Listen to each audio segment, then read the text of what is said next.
So welcome everybody. Nice to see familiar faces, new faces.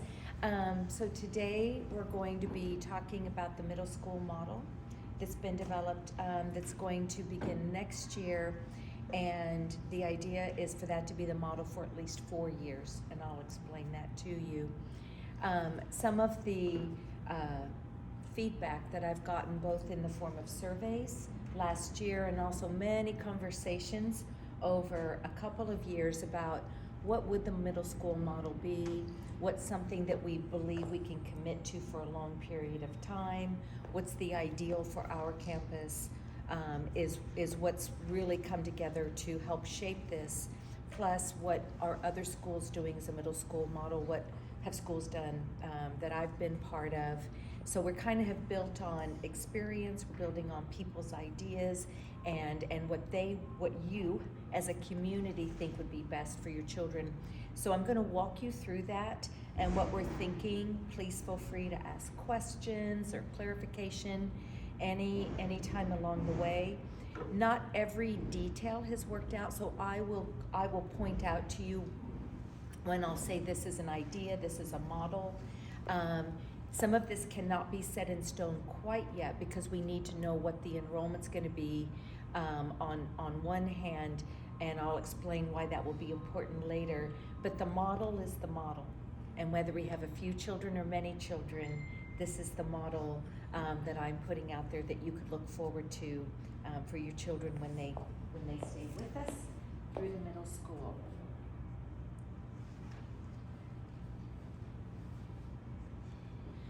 So this is when you think about just the middle school, thinking about what is the vision that we have for our children.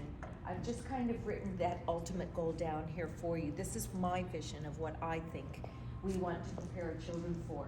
So we want to empower, inspire, and educate learners so they can achieve their goals and develop the global competence to shape the future. I think when we think about those children who are in adolescence, empowering them, the agency that they have to move forward. And of course, part of this, which I'm gonna talk about later, is ensuring that as graduates, that they can move on to high schools following that and continue on with this vision as they grow older. So the model I'm proposing, very simply, is to start off with 3 grade levels. That's because that's what we will have. So it's 5th grade, 6th grade, and 7th grade. Currently we go through 6th grade, so those children in 7th grade, and eventually 8th grade. And the idea behind that is that we have a pretty large cohort of 4th graders. So when they move into 5th grade, our 6th and 7th grades, which are about half the size, are smaller, would move up to 8th grade. And when that cohort moves all the way up to 8th grade with the other grades following it, we would have a fairly full middle school at that time with classes that are closer to capacity.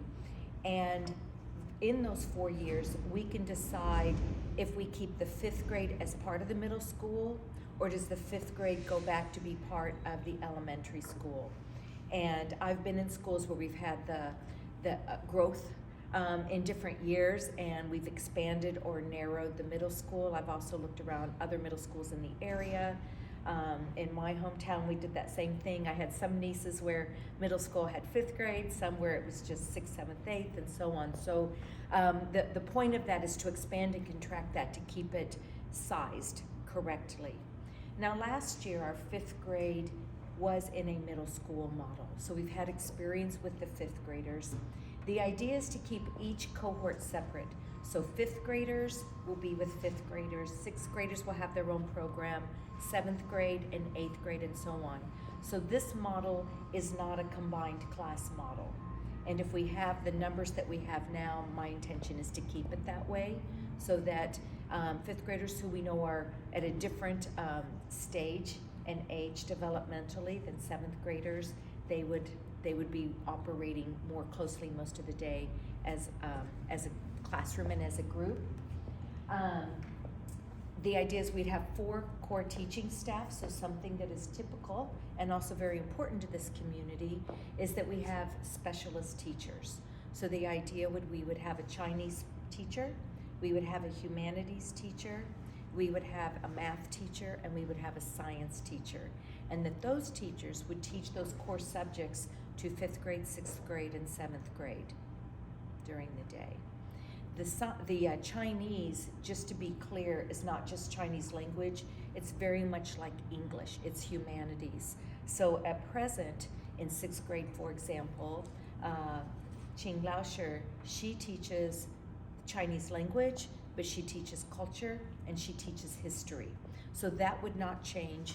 We still would have overarching projects to create transdisciplinary or multidisciplinary units. She would still plan with the teachers. So when she was in the class, the vocabulary, the concepts, the big ideas, the essential questions, and all of that she would be working with all of the teachers to do that all the way through, and in particular the English and humanities teacher.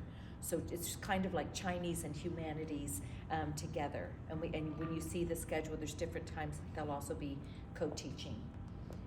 So that's that. I'm going to show you a draft timetable so you can kind of visualize what that would look like. Learning spaces, right now we have 3 spaces kind of up in that corner for the 5th, 6th, and 7th grades, and we also have science labs. We have 2 labs in the German school that we have access to for our middle school, so science would take place there as often as we needed or wanted to. And we have also built in the schedule things that are very particular to a middle school. So when you see the draft schedule, in the middle of the day, we sort of have some electives, some clubs, opportunities where children could do passion projects, where they could lead clubs or join clubs that are important to them. And I'll show you a list of what we're thinking now, considering our cohort and what their interests are. And also at the end of the day, the idea is besides PE, art, and music, that there would be 2 other electives built into that. One around design technology, design thinking, which would be a math and science focused course, and the other one would be taught by the English and the Chinese teacher, and that would be a bilingual class, and that would really have a huge focus on student leadership and on service learning and all the components of those budding leaders that we have in the middle school, leading themselves, leading the school, and leading projects beyond our community. So that's some features that would be different than what we have in the elementary school. So I'm going to show you this draft timetable.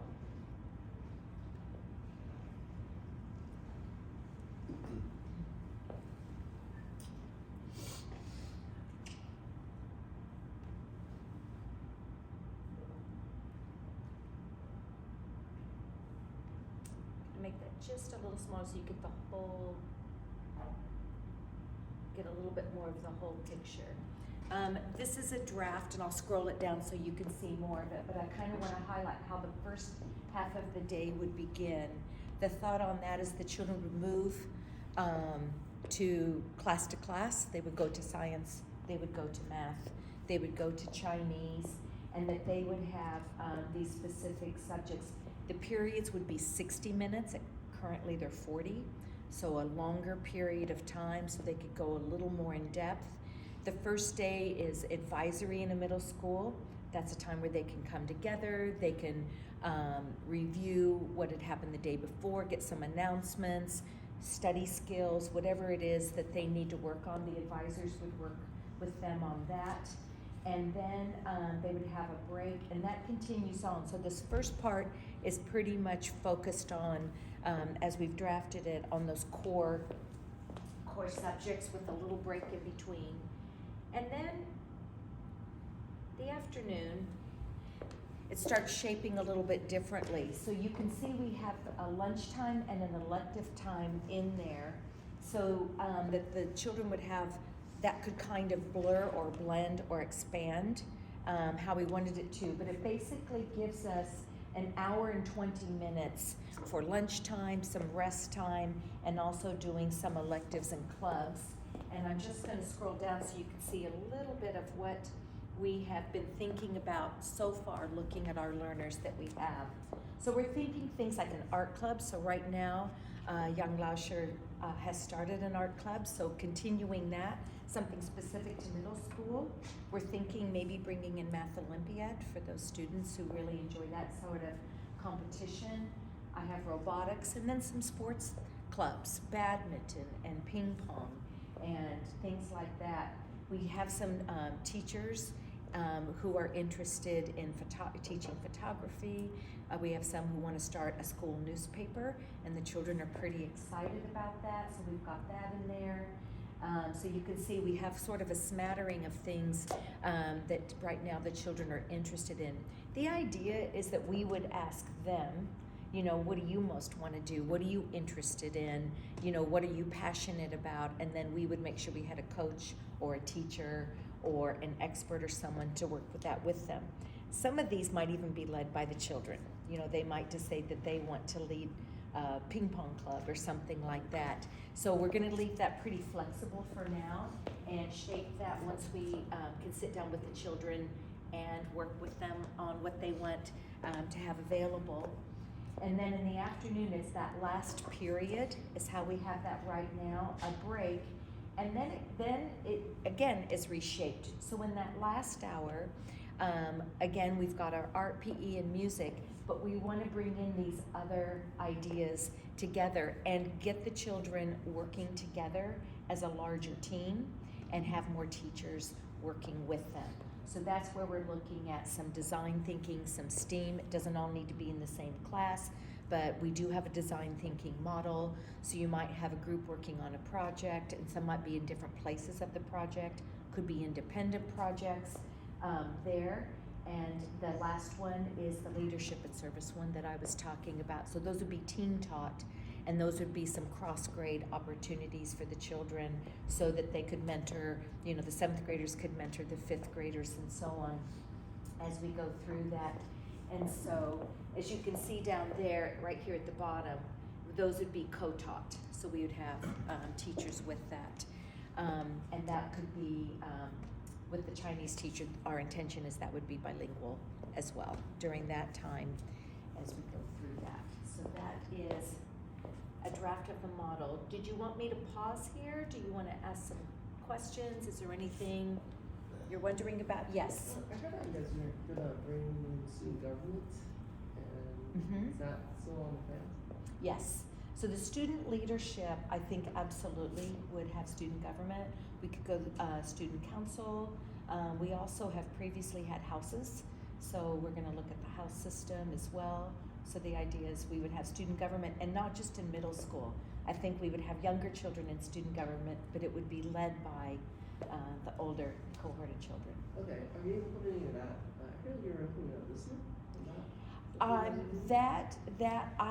There are people talking about it. It's something that we were possibly going to start the second half of the year with Mrs. Pham coming back. So we're still working on how to make sure that she has some time to do that. But I think it is possible that we do that. But I don't want to get too far ahead on that one. Yeah. Yes. For the science and other middle school courses, are you following sort of the YCIS standard curriculum, or is there sort of like a standard middle school curriculum in the Bay Area that you're following? We are basically, it's two things. One, we are following the national standards. So the science standards, in my opinion, are the best Common Core standards that are out there. We also have YCIS standards, which are the IT standards that I don't know whether Bay Area does, but international schools definitely follow them. So we're going to use those, and we're also going to use our YCIS project-based learning so that it's inquiry-based, so the children have opportunities to be curious, to co-construct their units together with other students. So we want this to be something that's really dynamic.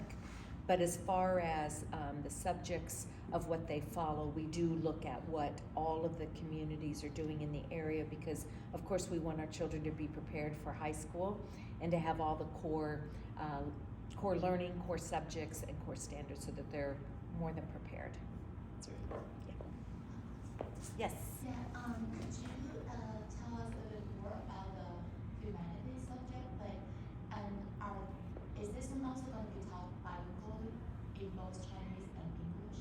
The English, so I kind of, my best description of that is the English and humanities, or humanities is basically English, it's social studies, that sort of components of teaching and learning, and Chinese is the same. So the Chinese is also the history and the culture as well as the language. So they're both sort of language and humanities courses together. They're not just strictly English. So my guess gonna be like the humanity if it's taught in English, it will cover like a Western culture-based social activities and also like how about the history?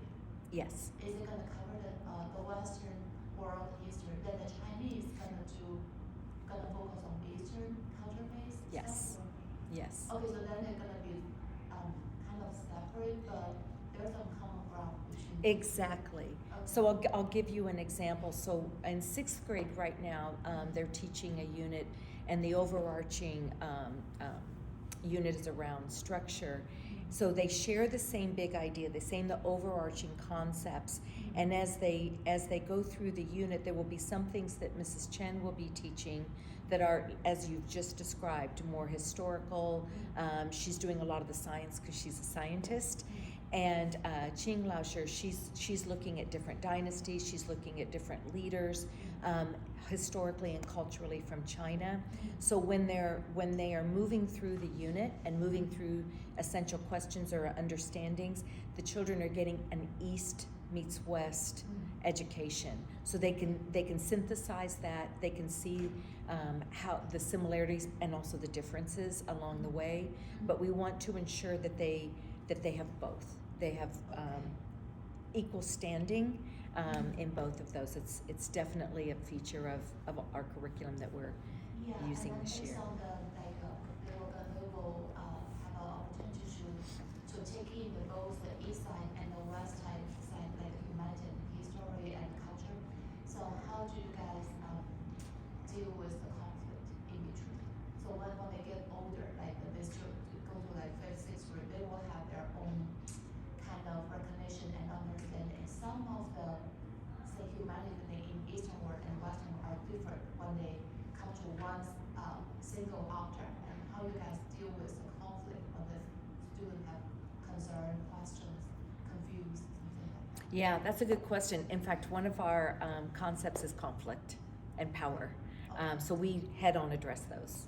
Okay. We head on talk about those. We want those to be raised. We want children to have that opportunity to think deeply, to grapple, to they're coming of an age where they're starting to have their own identity and their own way of thinking. And so our hope is that even though we're sharing things with neutrality, that they're also needing to look at things such as war, such as different types of governments, the way we make decisions, like you said, the power exchanges and things like that, which will look different.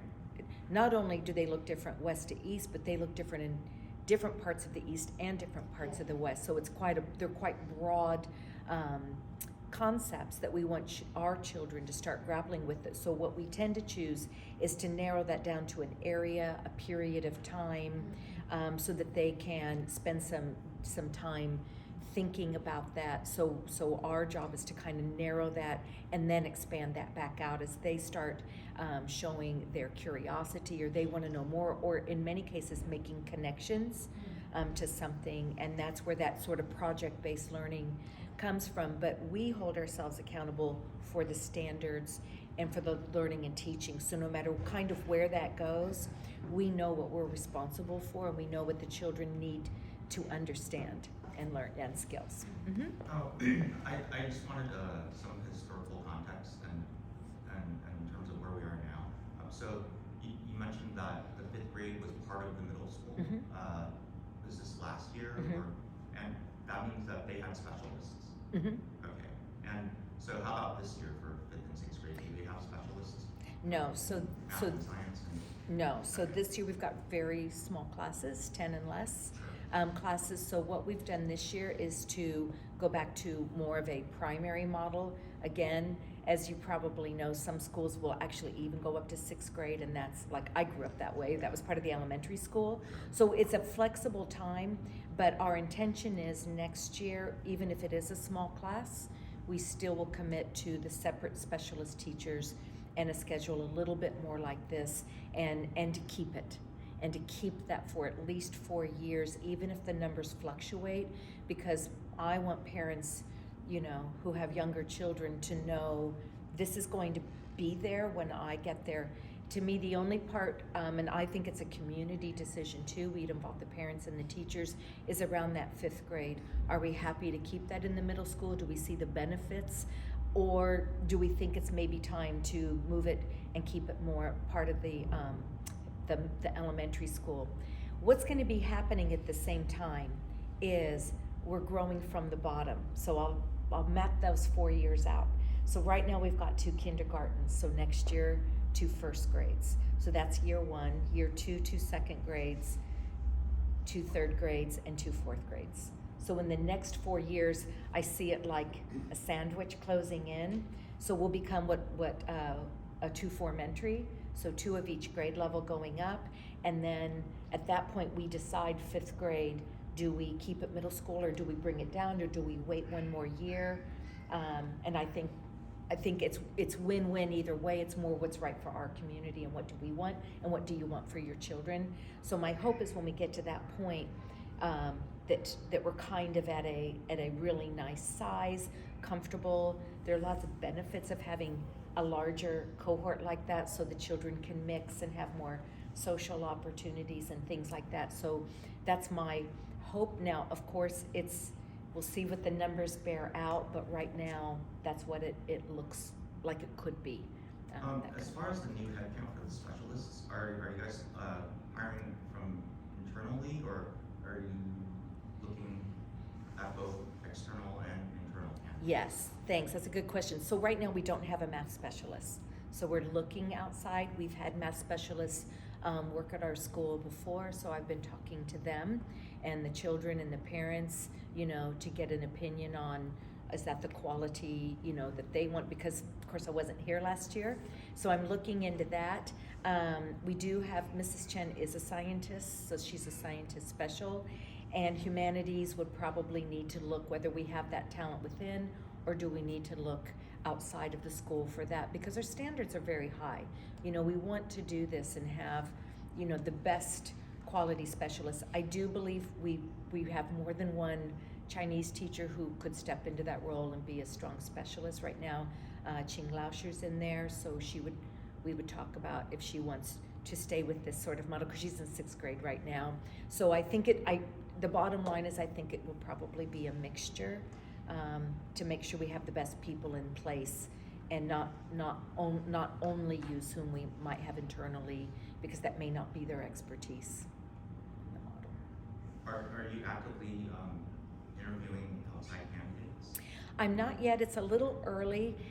So I posted it, and I was just getting people who do, like, you know, after school enrichment sorts of classes, and I want someone who has worked in a school and understands the commitment of a teacher to be here all day long, become part of our community. So I'm going to wait on that a little bit longer, probably to either end of February, beginning of March. It's often in April is often a time when teachers are renewed or teachers signal they're going to leave. So I'm going to try to get ahead of that so I can maybe see if there are people looking outside of that, and also word of mouth. You know, we have some you know, teachers who may know other teachers, so we're going to try to get a little bit ahead of that, but it's a little bit too early right now. Two questions. Will the curriculum incorporate computer science, technology, or engineering at some point? And then could you elaborate a little bit more about the elective period, like what's included in the courses? Yeah, good questions.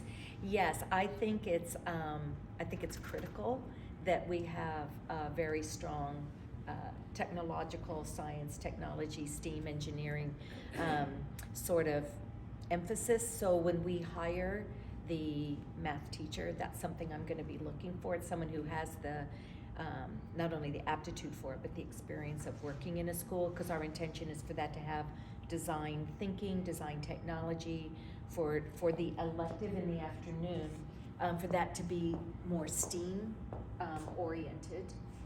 We do have, as you know, a great art teacher, so the A in STEAM, I think we've got that. So making sure we've got someone who does understand engineering, has experience teaching design thinking, design technology. So that's the intention there. We're also hoping that in the science classes and in the math classes, that those would also still avail themselves to using all the tools. So right now, for example, Mrs. Chen in 6th grade, you know, she has a fair amount of technology in her classroom that she uses and can use. I think with the team, we could do a lot more of that. It doesn't need to just be science or math, it can be all of the subjects. But yes, the ISTE standards I was talking about, I think we need to take a look at that and make sure our students have a lot of exposure and a lot of experience using all different sorts of technology, particularly in the upper grades. We have added some enrichment classes this year after school, so we've got like a VR class, we've got robotics and things like that, but I'd like that to be more of a component of the learning and teaching, and not only something that they do after school, although they will still have that opportunity to do that. You think the school's budgets are going to be able to cover all this? I do. I think, you know, obviously, I can't yet crystal ball, you know, what our re-enrollment is going to be. I think a lot will be dependent on that, but we do have a commitment. There's a working task force of the board that's just specifically focused on the middle school, and some of those are parents who have had children at different iterations of our middle school, kind of carry with them the hopes, the aspirations of our parents. And I think there's a real commitment from our board that wants to see this happen. There's a definite expectation from the YCIS group.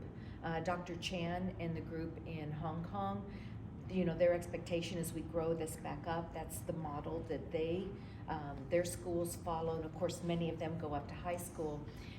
So I think there's a real commitment here, and that, you know, we're going to work together on that.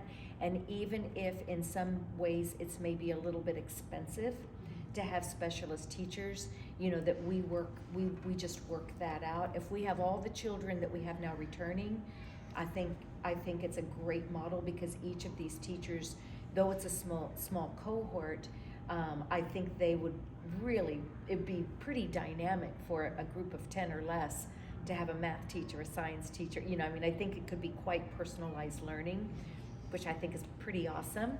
But I also think as it grows, that's when we can think about, when that cohort comes up, do we need more teachers to go with that? But I think resource-wise, we're in pretty good shape. We'll still need to buy things for this cohort, but we've been planning for this and kind of thinking about it, you know, during the year. So there is budget that I've kind of have earmarked for building it back up, and particularly around the STEAM aspect of it, because as we know, some of that is more important as a resource. I mean, more expensive, as a resource than a book, you know, or something like that. Mm-hmm. Sorry, going back to the elective, so the 12:30 to 1, I see a bunch of options listed, so it sounds like it's more kind of a club type of thing, Yes. not like a class. Correct. Okay. And if say whichever they pick, is that going to be the same every day, or different versions, or depending on like who's interested? Right, that's a good question. I've done this a couple of different ways. Typically it's a different one each day, like Tuesday badminton, you know, kind of thing. I've also seen children, you know, sometimes really take charge of these, and they kind of morph into different things. My thinking right now is they would probably be for 7 or 8 weeks. You know, there'd be things, so for example, maybe you do badminton now, but you want to be on the school newspaper, you know, for the next one, or you want to get into photography or something, that those electives would truly feel like electives to them. There might be some children who say, no, I know I'm a journalist. I only want to work on the school newspaper. So the idea is that we shape those in response to our cohort and what they want. And I think we'll offer them a menu, and then let them add to that and design that. So I think those would probably get better over time once these children realize, oh, I've got it, I've got an idea, I'd like to do this. And some of these we might have the talent, on campus, and we also might need to bring in talent, like Math Olympiad. We might, if the students want to do that, we might need to find someone to help run that, because there's rules and things that you have to follow to proceed through that. Or we might want to do Model United Nations, MUN. That might be, I've done that in schools before. That just takes a little bit of a time commitment, but again, we might have a teacher who'll say, I'd love to lead that. I know I've got a teacher who's not a middle school teacher who has led student government, kind of to your question, and she said, I would love to run the student government. So I think it's just, tapping into the talent, and if we don't have it, plenty of talent outside the school walls I think we'd bring in. I'm a fourth grade parent, and I think some of the questions in our WhatsApp group was whether the fifth grade next year will have one Chinese teacher or two Chinese teachers like they do right now, or they're gonna be down to one, and then will there be differentiation between the classes like there are right now? Yeah, thanks for bringing that up. So the question was, I don't know if you could hear that, the question is, in the fifth grade, because it is a larger group, if that group comes up, right now they've got 2 teachers, would we still have 2 teachers or not? So we're ready to go either way. If we have this whole group coming up, or pretty much all of those children, we can absolutely differentiate. I mean, that's pretty much what the English teacher does, or we could split them and we could level them. And that would mean we would take the schedule and change it so that the teacher would teach the 5 regular and the 5 fast group. So we could change that schedule, which means they probably wouldn't be teaching something else. So they would do the 2 5s, the 6 and the 7. So we've got different models. We could bring in another teacher for the 5th grade. So I think we're pretty resourced to go whichever way that group, where the need is and what we think is best, and also working with the Chinese teachers, what model do they see best, because obviously they know these children really well and they would may be best to do that. But the intention is still to keep it as 5th grade, and if we have to differentiate it or split that or have 2 teachers, it's still they get their whole curriculum that year, not to mix them with another grade level. I really want that to be, we reach the standards of the grade level and they continue moving up. I want to make sure that we keep our standards extremely high. Yeah. Mm-hmm. I know your goal is to increase this class sizes throughout the grades, so hopefully next year you'll have 2 first grades, and then over time you'll have 2 of each of the lower grades. How's the space situation here? Are we able to accommodate all of that? We are not. We are not. We have another task force on the board that's been formed this year. I'm sure they've done this many times over the years. I think we're always kind of looking. We love our space, we love the community feel of it, but I think we're always looking at, if we grow, do we need to be, looking and prepared for that? So we do actually have a task force this year that is also looking at, what is also out there that we think would accommodate our needs, and that we wouldn't lose any of the warmth and the community. We love the courtyard and the sense of that. We might not have that in the next building, but how would we recreate that? I know working in Hong Kong and in China, sometimes we'd have to, especially in Hong Kong, you just don't always have the green space, but I've built playgrounds inside, because that's what I had, or on the rooftop, because I didn't necessarily have the ground. So I think we're trying to find if there is an ideal building that we could fit into when we are at that capacity and commit to that. So yeah, good question. I actually think they're always looking. I think we always kind of have an eye as to what's out there and visiting schools. So the hope is that when this does happen, that we have we've already been one step ahead of this, and we already have some things in motion to accommodate it. Worst case scenario is we have wait lists, but of course we don't want to lose any of our families who've committed to us. So we would keep our families as best we could, and we just have to be, mindful of, could we actually grow this way as opposed to the pyramid? Yes. How are you, in the past, Hong Kong and China has really been involved, in this YCIS.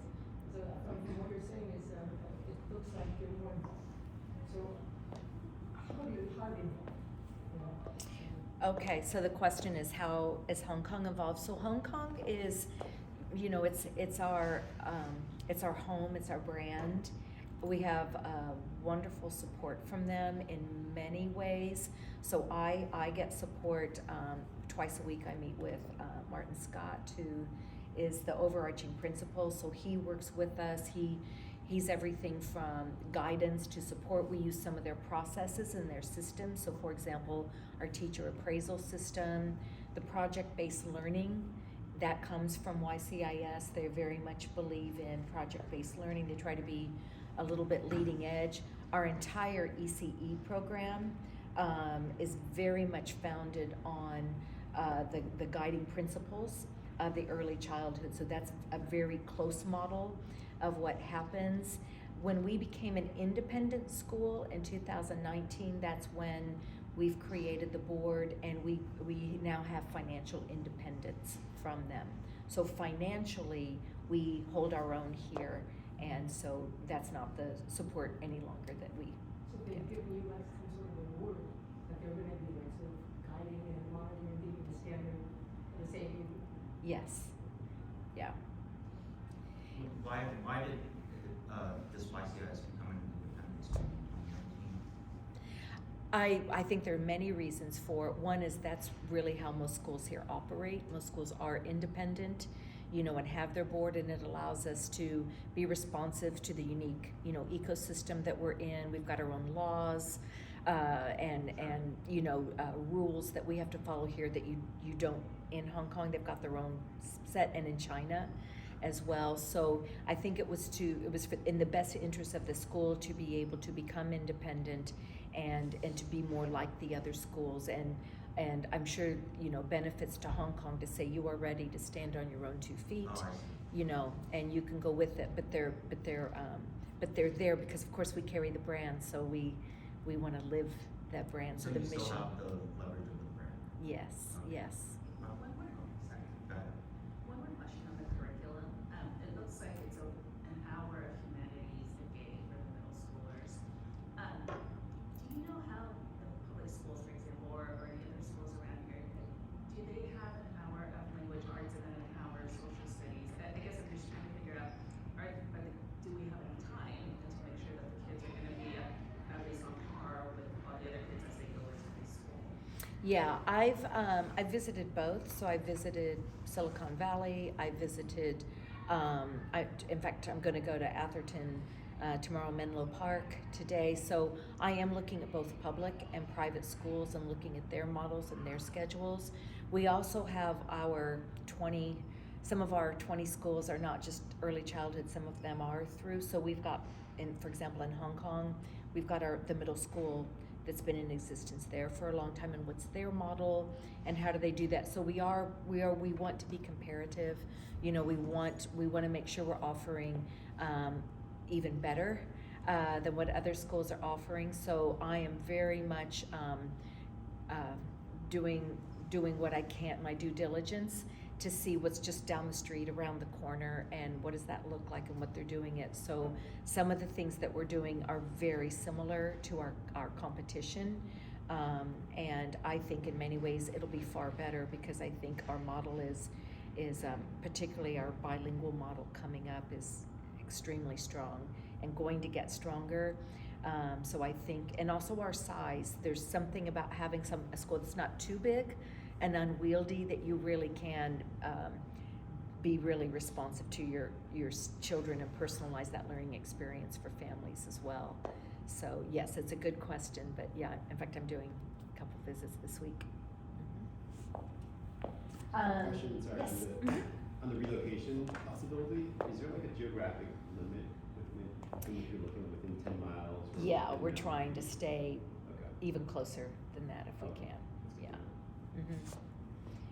to know. So the student experience, I just kind of wanted to talk about this because we haven't yet, what I call learning beyond the classroom walls. We can see that expanding with our middle school cohort. So not only increased field trips, although we do some nice field trips, but even more that are tailored, exchanges, looking at opportunities for whether it's weeks or months, exchanges, again, particularly with our sister schools, because we have that opportunity, and COVID hopefully is going to allow that going forward. Trips abroad, this year we're doing the Hong Kong trip abroad. Our hope is next year we can do more than that. Different trips abroad. In the past we've gone to Beijing, we've gone to mainland China. So as soon as we feel like that's safe for your children, we're going to return to that. But also more trips crossing state borders, for older children. There's so many opportunities for them, and we're already looking at that now. Competitions, Math Olympiad, Model UN are just two of them. There are other competitions that we currently do and others that we can do going forward that we're going to look at. And also just, all those experiences we believe are part of that global competence and part of that character building that we want our middle schools in particular to have. So we've kind of talked about those last 3 points, so I'll go to the next slide. I see these as really unique selling points for our school. The first one is obvious, bicultural, bilingual. As you all know, because most of you've been to my other talks, we're moving increasingly to that bilingual model where the students will have co-teachers in their classes in the elementary part of the school all the way up to really raise the academic language in both languages. And I will do a talk at some point about translanguaging and what that means, but it's where language is not hierarchical. English is not over Chinese, Chinese not over English, so it's a true bilingual model that we're working toward, and our East meets West.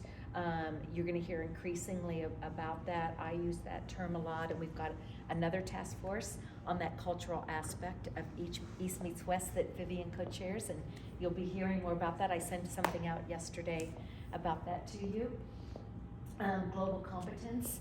I know that's a laundry list of words, but those are really important. We really believe your children have got to be globally competent, and those are all the different aspects, perspectives, culturally, characteristically, what we want children to develop. I think having an international learning ecosystem, so you were asking what our standards are. So we not only have our national standards, California standards, but we do look to high school standards and what they expect, our feeder schools, so to speak, what are their standards and beyond. We have Hong Kong and China who have great standards that we always want to look at and make sure that we are preparing our children for international life as well. And the last one is a personalized agentic learning, and that is really around our commitment to make sure that we don't just teach your children a subject, but we teach your children. That your children have an experience where the teachers know you. They know your children's strengths, they know their passions, they know any areas where they're developing or growing in, or when they're going through spurts or lags and those sorts of things. So our commitment is we will never not have a personalized agentic learning environment where your children co-construct learning, where social and emotional learning is as important as their academic learning, that we are raising, beings, human beings through this school. So that's a commitment that we won't let go, even as we move toward this model that looks a little bit more subject specific and subject oriented. And then I've just written this up, sort of a portrait of a graduate, what I envision your children being. Masters of all fundamental literacies, and that includes, Mary, the technology literacies, the digital literacies, as well as the languages, linguistics as we know of them. Holders of foundational knowledge. It's incredibly important that your children not only have knowledge, they know how to access knowledge. Knowledge is at their fingertips, and they know how to use the knowledge that they're learning in authentic and novel ways. Creative thinkers and problem solvers. I think all of you know that those are like the number one things that any workforce is looking for. We're looking for people who think and can solve problems and be independent. People of character, that's just a YCIS solid trait, that we always want your children to be the very best they can be as in their characters. And learners for life, meaning, you know, that they're inspired, that what's happening here will carry them forward. It's actually a foundation going forward, and they will always look back on their education at YCIS and remember that this is where a lot of inspiration came. This is where their teachers saw them. They saw what was inside of them, and they nurtured that and grew that, and that they had people who cared about them.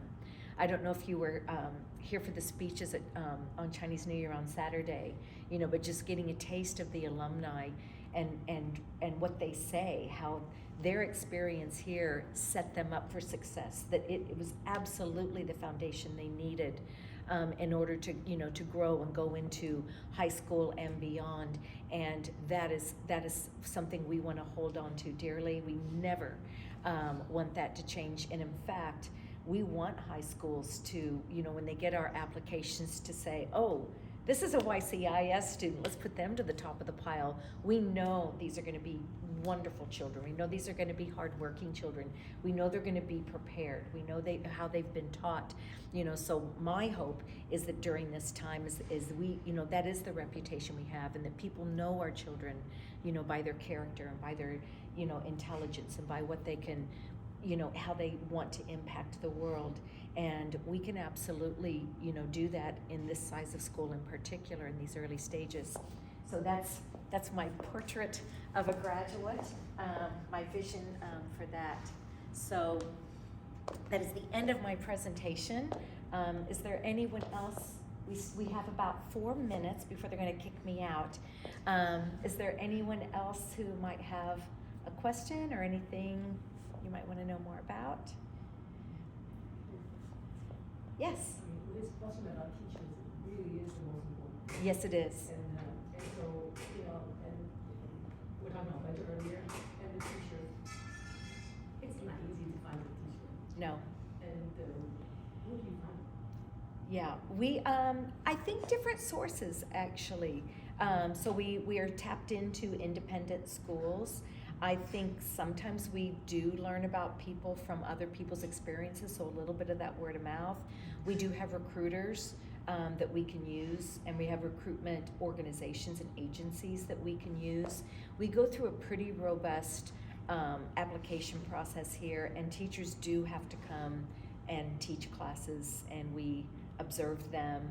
And, you know, so we try to get to know them as best as we can and really make sure that they're a good fit for us, you know, not only strong in academics. So it's a process. Those students, like, you know, after they graduate and get these licenses, you go to these places and search for them. Yes, exactly. And we do have a couple of teachers who've been here in the past, you know, that we're also talking to just to see if you know, if that's going to be a good fit or not. And it's too early to know, but we just try to turn over every rock to find the very best. And I don't think it's a lot of people, it's the right people in this instance, if you know what I mean. It's just making sure that we absolutely get the best fit to make this happen. Clearly it needs to be a really collaborative person, because we want this team of 4 to work together, you know, like our other teams of 2. So we need it to be a kind of person who also is a giver, is generous, is flexible and adaptable, and, you know, all those other characteristics. It is hard, but hopeful we will find out those people for you.